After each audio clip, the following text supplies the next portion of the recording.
আসসালামু আলাইকুম এভরিওয়ান, কি অবস্থা সবার? কেমন আছেন সবাই? আশা করি সবাই অনেক বেশি ভালো আছেন। সব মেয়েদি আছেন, অনেক ভালো আছি। তো যাক, আল্লাহর রহমতে একটি ভালো টিপ মারতেছি, যেহেতু শীতের সময়, সিজন চলতেছে। হয়তো বা আমার ভিডিও গুলা ছাড়তে কিছুদিন দেরি হতে পারে বা আগেও হতে পারে, কোনো গ্যারান্টি ওয়ারেন্টি দিতে পারতেছি না, কারণ টিপের অনেক চাপ। ভিডিও আপলোড করতে অনেকটা টাইম লাগে, এজন্য হচ্ছে যে ঠিকভাবে ভিডিও আপলোড করতে পারতেছি না। ইউটিউবে, ফেসবুকে কোনো কোথাও ভিডিও ঠিক মতো দিতে পারতেছি না। তবে ইনশাল্লাহ ভিডিওগুলো করে রাখতেছি, সব ঠিকঠাক করে রাখবো। তবে যখন ফ্রি থাকবো ইনশাল্লাহ তখন রেগুলারই ভিডিও আপনারা পাবেন, টেনশন নাই। তো আজকে পুরো রাত জাগতে হবে। আজকে ঢাকা যাইতেছি, তবে ঢাকা আনকমন একটা জায়গায় যেতেছি, কম বেশি সবার সাথে পরিচিত। তো সবাই জানেন হাইস গাড়িটি বেশিরভাগ কোথায় হয়ে থাকে, অবশ্যই কমেন্টস করে একটু জানাই দিয়েন। তবে আমি বলে দিচ্ছি, আজকে আমি হচ্ছে ঢাকা এয়ারপোর্টে যাচ্ছি। যারা এয়ারপোর্টে ভিডিও চান, বলেন যে ভাই এয়ারপোর্টে একটা ব্লগ দেন, এয়ারপোর্টে একটা ব্লগ দেন। আজকে কিন্তু এয়ারপোর্টে যাইতেছি। তো আশা করি সবাই আমার সাথে থাকবেন। আজকে কিন্তু রাত 10টা কত বাজে, 10টা 21 বাজে বের হইতেছি। তো আমার জন্য সবাই দোয়া করবেন, অবশ্যই আমার সাথে থাকবেন। আজকে রাত কেমনে কাটাই, তবে অবশ্যই কিন্তু আপনাদের সাথে থাকতে হবে। যদি সাথে না থাকেন তাহলে কিন্তু ভাই হবে না। যদি সাথে থাকেন তাহলে আসলে ভিডিও প্রথম থেকে নিয়ে শেষ পর্যন্ত মজা মাস্তি সব কিন্তু নিতে পারবেন, বুঝতে পারবেন। তো যাক, প্যাসেঞ্জারের বাড়িতে যাইতেছি। প্যাসেঞ্জার অলরেডি রেডি আছে বলছে। আমি ওনাকে বলে দিচ্ছি ভাই জাস্ট টাইম 11:05 ভিতরে বা 10-এর ভিতরে রেডি থাকবেন। আগে এসে কিন্তু ভাই বসে থাকতে পারবো না, কারণ হচ্ছে ভাই শীতের দিন, ঠান্ডা লাগে, এজন্য বেরোতে পারবো না। টাইম দিয়ে দিচ্ছি, এই টাইমের ভিতরে আমি চলে আসবো ভাই, এই টাইমের ভিতরে আপনি থাকবেন। পরে বলছে ঠিক আছে ভাই, সমস্যা নাই, আমি এই টাইমের ভিতরে রেডি থাকবো, তুমি টাইমটা চলে আসো। ঠিক আছে ভাই, সমস্যা নাই, আমি চলে আসবো। তো যাইতেছি প্যাসেঞ্জার কাছে, প্যাসেঞ্জারকে রিসিভ করি, তারপর দেন ইনশাল্লাহ ওনাদেরকে উঠাই নিয়ে বেরোই দেবো। আজকে কিন্তু পুরো রাত, আজকে এক রাতের কিন্তু সবকিছু হিসাব হবে আজকে। আজকে পুরো একদম মাথা নষ্ট, রাস্তা একদম ফাঁকা, শীত পড়ছে, বাইরে প্রচুর ঠান্ডা, ভিতরে দেখছেন 15 ডিগ্রি সেলসিয়াস। তার মানে এটা কিন্তু আরো ঠান্ডা হইব, কারণ গাড়ি রানিং, আমি গরম মিটার দিয়ে রাখছি, এই জন্য হচ্ছে টেম্পারেচার হয়তো বা একটু প্রবলেম করতেছে। এসি যখন বন্ধ করে দেবো তখন ওইটা কমে যাবে। দেখেন যখন বেরোইছি 15 ডিগ্রি, দেখবেন রাত্রেবেলা 13, 12, 11 হয়ে পড়বো, কথা দিলাম, দেহাম আজকে। তো চললেন প্যাসেঞ্জার ওখানে যাই, প্যাসেঞ্জারকে রিসিভ করি। যাই হোক, আমরা যেহেতু রাত্রেবেলা বেরোইলাম আর যাওয়ার সাথে সাথে প্যাসেঞ্জার উঠে গেল, দেন ওনাদের ওখানে যাওয়ার তেমন একটা লেট করি নাই, কারণ ওনারা সবাই জানে যে রাত্রেবেলা ড্রাইভার আছে, বসে থাকবে না। আর যখন বের হই তখন আমি ওনাদেরকে ফোন দিয়ে বলে দিছি, ভাইয়া আমি আসতেছি, প্রবলেম নাই, আপনারা রাত্রেবেলা আমাকে নিয়ে অযথা বসায় রাখেন না। পরে বলছে ভাইয়া আপনি আসেন, আপনাকে আমরা বেশি একটা বসায় রাখবো না, আপনি আসলে আমরা কিন্তু উঠে চলে যাব। তো যাই হোক, পরে দেন কথা মতো আর কি সবাই রেডি ছিল। তো যাওয়ার পর তেমন একটা লেট করি নাই, যাওয়ার সাথে সাথে উঠে গেছে। আজকে রাত্রেবেলা তেমন একটা কুয়াশার চাপ নাই, কিন্তু 2 দিন আগে ভাই যে কুয়াশা ছিল রাত্রেবেলা, এখান থেকে এখানে দেখা যায় না, এত পরিমাণ কুয়াশা ছিল।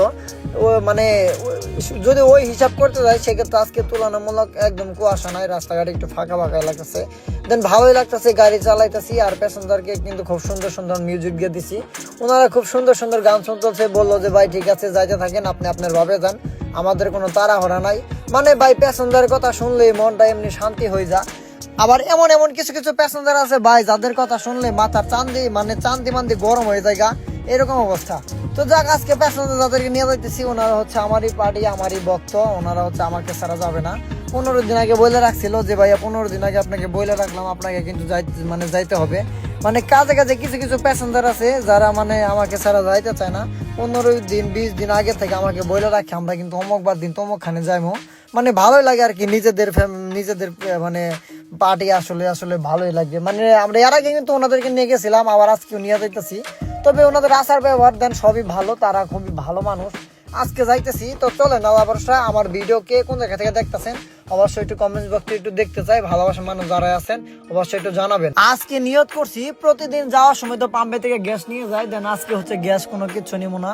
আজকে টাইমটা একদমই কম, এজন্য হচ্ছে দেন সোজা চলে যাবো। আর রাত্রেবেলা তেমন একটা জ্যাম থাকে না, ইদানিং কিছুদিন যাবত একটু এয়ারপোর্ট টিপ একটু বেশি হইতেছে, এই জন্য হচ্ছে যে লোকাল টিপের কোনো কথাই হয় না। এলাকা থেকে এয়ারপোর্ট থেকে ঘুইরা দেন বাসায় যাইতে টিপ কিন্তু অলরেডি হয়ে যায়।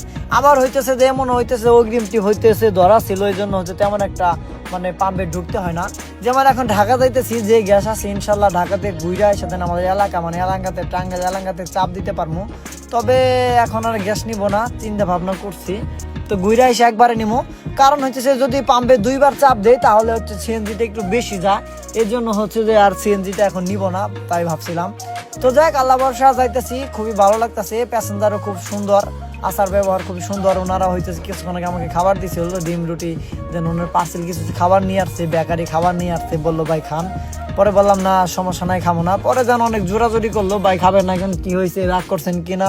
পরে বললাম যে ভাই দেখেন রাগারাগি কোনো কিছু না, কোনো কিছু করি নাই, আপনাদের উপর রাগ করবো কেন, আপনারা খান, প্রবলেম নাই, আমি পরে খামুই না। পরে অনেক জোরাজোরি করার পরে দেন দিল, পরে দেন হচ্ছে খাইতেছি আর যাইতেছিলাম। তো ভালোই ছিল আর কি, প্যাসেঞ্জারটা উনি ভালোই ছিল। পরে আমাকে বলতেছে ভাই আপনি যদি কোনো কিছু খাইতে ইচ্ছা করে আমাদেরকে বলবেন, দেন আমরা দাঁড়ামো, আপনি খাবেন এবং কি আমরা সহ খামো, মানে সবাই মিলাত্র হয়ে খাবার কি ওনারা বললো। তো বললাম যে ভাই এখন আর লেট করবো না, যাইতে থাকি, যেহেতু এমনি লেট হয়ে গেছে, এজন্য হচ্ছে আমরা দেন ঢাকাতে ঘুরে এসে দেন একবারে খাবো নি। পরে বললো ঠিক আছে মেহেদি ভাই, প্রবলেম নাই, আপনার যেভাবে সুবিধা হয় দেন ওইভাবে আপনি আমাদেরকে খাবারের জন্য সময় দিয়েন। আর আপনার যদি কখনো খাইতে ইচ্ছা করে দেন ভাই আপনি দাঁড়াবেন, আপনি মন মতন খাই নিবেন, কোনো প্রবলেম নাই। পরে বললাম যে ভাই অসুবিধা নেই, চলেন যাইতে থাকি। আর আজকের ওয়েদারটা খুবই ভালো ছিল, আজকে কুয়াশা নাই, আমি ভাবছিলাম মেন রুট হাইওয়েতে কুয়াশা থাকবে, তো এখানে আসার পর দেখি এখানে কুয়াশা নাই। তবে খুবই ভালো লাগলো আর কি, আজকে গাড়ি চালাইতে অনেক খুবই সুন্দর লাগতেছে, ভালো লাগতেছে, রাস্তাঘাট একদমই ফাঁকা, আরো বেশি মজা লাগতেছে। যেহেতু অলরেডি এখন শীতকাল, অলরেডি এখন দেখতেছি রাস্তা বিভিন্ন এলাকার বাস বিভিন্ন জায়গাতে যাইতেছে, শুধু পিকনিকের বাস দেখতেছি। তো পিছনে আসার সময় অনেকগুলো পিকনিকের বাস দেখলাম, দেন ভালোই লাগলো। দেন 2-1 মানুষ মাথা বাই করে হাত বাই করে ইশারা মারতেছে, হ্যাঁ, দেন আরো বেশি ভালো লাগতেছে, মানে খুবই ভালো লাগতেছে। রাত্রেবেলা আসলে ওনারা হয়তো বা অনেক দূরে যাবে, হয়তো চিটাং বা কক্সবাজার বা বিভিন্ন দূর দূরান্ত হয়তো বা যাবে বা গিয়েছিল, হয়তো বাসে পৌঁছাইতেছে। কারণ যেহেতু আমরা ঢাকার দিকে যাইতেছি, তো এদিকে হয়তো বা ডানে বামে অনেক রোড আছে, অনেক গাড়ি অনেক দিকে চলে যাবে, সেক্ষেত্রে বোঝা যাচ্ছে না যে গাড়ি কোন দিকে চলে যাবে। শুধু জাস্ট একটা জিনিস দেখে বোঝা যাচ্ছে যে ব্যানার, যে প্রত্যেকটা গাড়ির পিছনে কিন্তু একটা করে সাইনবোর্ড দেওয়া থাকে, এই সাইনবোর্ড থেকে বোঝা যাচ্ছে কোন জায়গার গাড়ি কোন জায়গায় গিয়েছিল বা যাবে। কারণ হচ্ছে যে মানে গাড়ি ব্যানার থেকে কিন্তু বোঝা যায় যে গাড়িটা কোন জায়গা থেকে আসলো বা কোন জায়গায় যাইতে পারে, একটা আইডিয়া করা যায়। তবে যেহেতু শীতের দিন, সেক্ষেত্রে গাড়ির চাপ রোডে অনেক বেশি, শুধু বাসের চাপ, শুধু পিকনিকের বাস, এজন্য ভালো লাগতেছে। যদি ফাঁকে কোনো জায়গায় ঘুরতে যেতে পারতাম তাহলে মনে হয় খুবই ভালো লাগতো, কিন্তু হচ্ছে ভাই সিজন, কারণ কিছুদিন আগে কক্সবাজার গিয়েছিলাম, দেন খুবই মজা করছি, অনেক ভালো লাগছে। আবার দেখি সামনে হয়তো বা যাইতেও পারি, নাও যাইতে পারি, কারণ এবছর কেমন জানি ভাই পিকনিকের স্পটের কেমন জানি একটা টিপের চাপ তেমন একটা হইলো না, বুঝলাম না হঠাৎ করে এই অবস্থা কে। কারণ ভাই মানে কি বলি, আর বলার কোনো ভাষা নাই ভাই, মানুষ যদি ঘুরতে না যায় সেক্ষেত্রে কিন্তু কিছু করার নাই। আবার শুনলাম যে ফেব্রুয়ারি মাসে কিন্তু রোজা, অলরেডি রোজা হয়ে পড়ছে, হয়তো আমার ভিডিওগুলো আপলোড করতে কিছুদিন লেট হতে পারে, আবার আগেও দিতে পারি, মানে কোনো গ্যারান্টি ওয়ারেন্টি আমি দিতে পারতেছি না। কারণ ভাই দেখেন গাড়ি চালানোর ফাঁকে ফাঁকে প্রত্যেক দিন ভিডিও করা বা ভিডিও করে ছাড়া যে ভাই কত কষ্ট, একমাত্র যে করে একমাত্র সেই জানে যে ভাই কত কষ্ট। তবে যাক যতটুকু পারি ভাই আপনাদের মাঝে উপস্থিত করার চেষ্টা করি। তবে ভাই আমার ভিডিও দেখে কারো যদি খারাপ লাগে আমি আন্তরিকভাবে দুঃখিত, আর ভিডিও ভিতরে উল্টাপাল্টা কমেন্টস করবেন না। আমি দেখছি অনেক ভালোবাসা মানুষ আছেন ভিডিও ভিতরে এত মানে উল্টাপাল্টা কমেন্টস করেন, মানে করেন, সমস্যা না। আসলে ভাই যার মন মানসিকতা যেমন সে আসলে তেমনই হবে, তার কমেন্টস গুলা ওই রকমই হবে, তার আচার ব্যবহার ঠিক ওই রকমই হবে, তো করুক, প্রবলেম নাই। যার মন মানসিকতা যেমন সে তেমনই ওই রকমই হবে। এর জন্য দেন হচ্ছে আমি আর তেমন ভাবে বলি না, কারণ ফেসবুকে টিকটকে বা ইউটিউবে তেমন একটা হচ্ছে বা মানে কেউ আজে বাজে কমেন্টস করে না। কিন্তু ভাই বিশ্বাস করেন ফেসবুক আর টিকটকে ভাই প্রতিবন্ধী যারা আছে দেন ওনারাই শুধু টিকটক ফেসবুকে একদম পুরা একদম গোষ্ঠী মারে, এরকম অবস্থা। তো যাই হোক ভালো মন্দ সবাই আছে, ভালো মন্দ মানুষ বাংলাদেশ সব মিলে কিন্তু আসলে ভালো মন্দ মানুষ কিন্তু থাকে না, তার ভিতরে কিন্তু ভালো মন্দ থাকে। তো যাক, তো চলেন আল্লাহ ভরসায় যাইতে থাকি, দেখি সামনে গাজীপুর রাস্তা বা বগুড়ার ওইদিকে কি অবস্থা। প্রায় কিন্তু আমরা কিন্তু ঢাকার ভিতর রাস্তাতে ঢুকে যাইতেছি, জানি না রাস্তাঘাটের অবস্থা কি, তবে গাড়ির চাপ একটু বেশি। যাক আলহামদুলিল্লাহ আমরা একদম ঠিক ভাবে এয়ারপোর্টে চলে আসলাম। তো দেখেন এয়ারপোর্টটাও কিন্তু আজকে একদমই ফাঁকা, যেহেতু রাত্রেবেলা। তবে আজকে বেশ একটা লেট করতে হবে না, খুব দ্রুত আমরা এয়ারপোর্ট থেকে চলে যাব।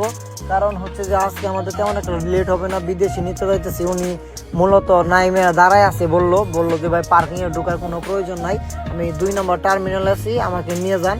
তবে প্যাসেঞ্জারকে রিসিভ করতে যাইতেছি, তো চলেন যাইতে থাকি। আজকে কপালটা এত পরিমাণ ভালো ছিল যে এয়ারপোর্টে যাওয়ার পরে তেমন একটা লেট করতে হয় নাই। দেন সোজা ঢোকার পরে বিদেশি বাইক ওনাকে উঠাই নিয়ে বেরোইছি। আজকে অনেক ভালো লাগতেছে যে এয়ারপোর্টে যাওয়ার পরে 10টা মিনিট 5টা মিনিট গাড়ি বন্ধ করে বসে থাকতে হয় না, দাঁড়াইতে হয় নাই। কারণ হচ্ছে আমরা বেরোইতে লেট করছিলাম, কারণ যারা আসবে ওনারা বলে দিছে যে এখানে যাওয়ার পরে কোনো মানে দেরি করার কোনো প্রয়োজন নাই, বিদেশি ওইভাবে টাইমে বলে দিছে। আর যাদেরকে নিয়ে যাব তারা হচ্ছে যে ওনারাদেরকে সবাইকে বলছে যে আজকে এয়ারপোর্টে এসে কোনো লেট করতে হবে না, দেন আসবে আসিয়া দেন নিয়ে চলে যাও, পার্কিংয়ে যাইতে হবে না। তো বিদেশি ভাইয়ের সাথে অনেক দিনের সম্পর্ক হয়েছে, উনি আমাকে হোয়াটসঅ্যাপে নক করছে যে ভাই আমি এই টাইমে থাকবো, আপনারা এসে বসে থাকতে হবে না, আমার বের হইতে 1 ঘন্টা টাইম লাগবে, আপনি ওই টাইমে চলে আসেন। পরে দেন ওই টাইমে চলে আসছি, পরে বলছে ভাই প্রয়োজন হলে আমি আপনাদের জন্য অপেক্ষা করবো, তো এয়ারপোর্টে আগে আসা কোনো প্রয়োজন নাই, দেন আসবেন সোজা নিয়ে বের হয়ে চলে যাবেন, আমি প্রয়োজন হলে বাইরে বের হয়ে দেন ফ্রেশ ফ্রেশ হবো, আপনি এসে নিয়ে যাবেন। পরে বললাম যে ঠিক আছে অসুবিধা নেই ভাই, ইনশাল্লাহ তাই হবে, যে টাইমে বেরিয়েছি ইনশাল্লাহ ওই টাইমে ভিতরে আপনাদেরকে সবাইকে উঠায় নিয়ে বেরোতে পারবো। তো যাক বিদেশি ভাইকে খুব রিল্যাক্সে নিয়ে বেরোইছি, আর ভাই বললো যে ভাই রিল্যাক্সে যান, সামনে যাওয়ার পরে কিছু খাইতে হবে। দেখি ইনশাল্লাহ আমি ভাইকে বললাম যে ভাই যেহেতু রাত্রেবেলা বেরোছিলাম সারাতে কোনো খাবার খাই নাই, দেন ইনশাল্লাহ আমি সামনে যাওয়ার পরে দাঁড়াবো, দেখি চিন্তা ভাবনা করতেছি। পরে বললো ভাই সমস্যা নাই, আপনি একটা ভালো রেস্টুরেন্ট দেখে দাঁড়ান, আমরা সবাই মিলে খাবার খেয়ে নিব, কারণ ভাই না খেয়ে তো আর গাড়ি চালানো যায় না। পরে ভাবলাম যে ঠিক আছে সামনে দাঁড়াবো, টেনশন নিয়েন না ভাই, যার যা খাওয়া দরকার যা যা প্রয়োজন আপনারা নিয়ে নিয়েন। তবে বলছে ঠিক আছে ভাই যাও, আল্লাহ ভরসা, সামনে যাই দেখা যাক। তো যাক আজকে কিন্তু তুলনামূলক গাড়ির চাপ, ঢাকা থেকে বেরোইতেছি যেহেতু সকাল সকাল চলে আসছে, এরকম একটা ভাব হয়ে গেছে। মানে সকাল সকাল গাড়ির চাপটা একটু বেশি থাকে, কারণ ঢাকা থেকে অনেক গাড়ি বের হয়, আবার অনেক গাড়ি ঢাকাতে যায়, ঢাকাতে রাত্রেবেলা যায়, যেন মাল ঠাল নামায় দেওয়া দেন সকাল থেকে বের হয়। এই জন্য হচ্ছে আমরা কিন্তু সকাল থেকে বেরোইছি, আমাদের মতো হাজার হাজার গাড়ি কিন্তু দেন ঢাকাতে আছে বা বেরোইতেছে ঢুকতেছে এরকমই। তবে যাই হোক আজকে খুবই ভালো লাগলো, ঢাকা আসার পরে তেমন কোনো জ্যাম ট্যাম তো হয় না, কিন্তু বেরোইতেছি এখানে একটু হালকা পাতলা একটু মানে ঠেলাঠেলি করতে হইতেছে। তো এটা ব্যাপার না ভাই, এটা স্বাভাবিক, এটা থাকেই সবসময়, কম বেশি সবসময় জ্যাম থাকে। আর জ্যাম থাকবেন, এটা বাংলাদেশ বলে কথা, এখানে ভাই সবসময় কম বেশি দিনে রাইতে সবসময় জ্যাম থাকবে, একটু না একটু জ্যাম থাকবেই। তবে যাই হোক আজকে কিন্তু অনেক ভালো লাগছে আর কি, খুব ভালো লাগছে আজকে, পুরো রাতটা গেল পুরো গাড়ির উপরে। যদি কোনো জায়গায় বৈশা রেস্ট নিতাম তাহলে দেখা শরীরে একটা আসলে মানে একটা ভাব চলে আসতো। তবে আজকে কিন্তু অনেক ভালো লাগতেছে, প্যাসেঞ্জারও খুব ভালো লাগতেছে, বললো ভাই আজকে জার্নি করে খুব ভালো লাগতেছে। এর আগে গাড়ি নিয়ে গেছিলাম, ওনারা ব্যবহার ভালো ছিল না, তাই বললো আজকে। তো যাক খাবার শেষ, আমরা ভাইদেরকে উঠাই নিয়ে বেরোইছি, তেমন একটা দেরি হবে না। তবে এইখান থেকে ডাইরেক্টলি পাম্পে যাইতে হবে আমাকে, পাম্পে যায় দেন হচ্ছে যে গ্যাস নেওয়া লাগবে, গ্যাস নাই তেমন একটা গাড়িতে। তো যাই খাবার যেহেতু খাইলাম আলহামদুলিল্লাহ, খাবারটা খুবই ভালো ছিল। এই গাজীপুরের দিকে কোনো একটা রেস্টুরেন্ট দাঁড়াইছিলাম আমরা, দাঁড়ানির পর দেন খাবার খেয়ে নিয়ে বেরোইছি ওনাদের। দেন সকালবেলা যেহেতু আর সকালবেলা তেমন কোনো কিছু খাবার খাই না, দেন রুটি ছুটি দেন এগুলাই খাইলাম, কারণ হচ্ছে সকাল সকাল আসলে ভাত মাংস দিয়ে ভাত খাওয়া আসলে যায় না, সকাল সকাল রুটি পারফেক্ট। আর যে হোটেলে গেছিলাম সকাল সকাল রুটিও বাঁচতেছে না, দেখলাম মানে কেমন যেন ওখানে 10 মিনিট ওয়েট করার পরে দেন উনি গরম করে দেন রুটি ভাইজা দিল, দেন তারপরে খায় বেরিয়েছি। দেন ভালো লাগছে আর কি, উনিও সবাই বললো যে ভাই রেস্টুরেন্টে ভালো ছিল। মানে বুঝছেন না, যেহেতু সকালে খাবার তেমন ভারী খাবার কোনো কিছু না খেলে চলে, হালকা পাতলা খাবার খেলেই কিন্তু সকালে বেস্ট। আর দুপুরবেলা রাত্রেবেলা কিন্তু ভারী খাবার খেতে হয়, যেমন ভাত মাছ এগুলো আর কি, যেমন যে যেটা পছন্দ করে বা যার যেটা প্রয়োজন দেন সে তো সেটাই খাবে। দেন আমার ভাত মাছ পছন্দ রাত্রেবেলা বা দুপুরবেলা, আমি দেন দুপুরবেলা ভাত মাংস গুলাই খাই। আর সকালবেলা বিশেষ করে রুটি খাওয়ার চেষ্টা করি, কারণ হচ্ছে সকালবেলা রুটি একদম ভালো লাগে আমার কাছে, রুটি ছাড়া তেমন কোনো কিছু ভালো লাগে না। আর যদি ভাত খাইতে যাই সেক্ষেত্রে হচ্ছে ডাউল ভাত যদি থাকে ডিম দিয়া, মানে ডিম ভাজি যেটা বলে কি বলতেছে না, দেন এটা খাই, তাছাড়া দেন কোনো কিছু খাবার খাই না, মানে ভালো লাগে না সকালবেলা রুটি না খেলে, ভালো লাগে না এক কথা। যাই হোক সব মিলিয়ে আজকে একদম একদম পারফেক্ট আছে। দেন ঢাকাকে মানে ঢাকাতে যখন ঢুকছিলাম তখন কিন্তু একদম মানে সন্ধ্যার পরে যে 10টা 11টাতে কিন্তু ঢাকাতে ঢুকছিলাম, তারপরে দেন হচ্ছে এখন হচ্ছে যে অলরেডি সকাল হয়ে গেছে, মানে পুরা রাত। তবে ভালোবাসা মানুষ প্রথম থেকে কে শেষ পর্যন্ত ছিলেন অবশ্যই একটু কমেন্টস করে জানাবেন, আপনাদের কমেন্টস একটু দেখি কে কে ছিলেন অবশ্যই সাথে জানাবেন কিন্তু। তো যাক দেখেন জায়গায় জায়গায় কিন্তু আবার মানে কুয়াশা পড়ছে এরকম অবস্থা, মানে যেহেতু শীতের দিন তো ভাই কুয়াশা পড়ছে, ভালোই লাগে মাঝে মাঝে কুয়াশা দেখলে, ভালো লাগে, খুব ভালো লাগে। যাক আলহামদুলিল্লাহ আমরা কিন্তু পাম্পে চলে আসলাম গ্যাস নেওয়ার জন্য, আর বর্তমানে আছি হচ্ছে সিএমকো পাম্পে আমাদের এলাঙ্গাতে। তো এটা কিন্তু লাস্ট পাম্প, আর এই হচ্ছে মেন রোড, এটা হচ্ছে মেন রোড ঢাকা টাঙ্গাইল মহাসড়ক। তো বগুড়ার দিকে চলে গেছে যমুনা সেতু ব্রিজের দিকে, আর এখন কিন্তু আমরা গ্যাস নিতেছি এই পাম্পে থেকে। তো বেশি একটা লেট করব না, গ্যাস নেওয়া শেষ হলে কিন্তু খুব দ্রুত আমরা চলে যাবো। আজকে কিন্তু পাম্প কিন্তু একদম ফাঁকা ফুকা হয়ে গেছে, কারণ সকাল সকাল গুষ্টি মুষ্টি মাইরা ফাঁকা ওইটা ফালাই দিছে। তো যাই হোক সবাইকে নামাই দিয়ে চলে আসলাম হচ্ছে ডগে গাড়ি ধোয়ার জন্য, এখন গাড়ি পরিষ্কার করতে হইব। আর গাড়িতে অনেক ময়লা আছে এই জন্য হচ্ছে ডগে নিয়ে আসলাম। গাড়ি আজকে ক্লিন করতে হইব। গাড়িতে অনেক ময়লা আছে, এই জন্য হচ্ছে ডগে নিয়ে আসলাম। বাইক কিন্তু এখন উঠে নাই, যেহেতু সকাল, আর লাইটও কিন্তু জ্বলতেছে এখানে। তো যাক, গোষ্ঠী মারার গাড়ি আছে কিন্তু ডগের ধুইতে হবো, একদম চকচকা করে গোষ্ঠী মুষ্টি মাইরা ধুইতে হবো। তো যাক, খুব সুন্দর ক্লিন করতে হইব। গাড়ি এক সাইড বেশি আয় পড়ছে, এই পাশে কম গেছে, ওই পাশে কিছু করার নাই। একা গাড়ি উঠাইলে বসতে হইব, কারণ পাশা দিয়ে উঠাইতে হয়। কারণ সবাই কিন্তু সব ক্ষেত্রে সম্ভব না, এই যে ডগের ক্ষেত্রে সবাই কিন্তু পাশা দিয়ে উঠাই পারছে না, সবাই মাথা ঢোকাই দেয়, আর আমি আর পাশা ঢোকাই দেয়, বুঝলেন নাই?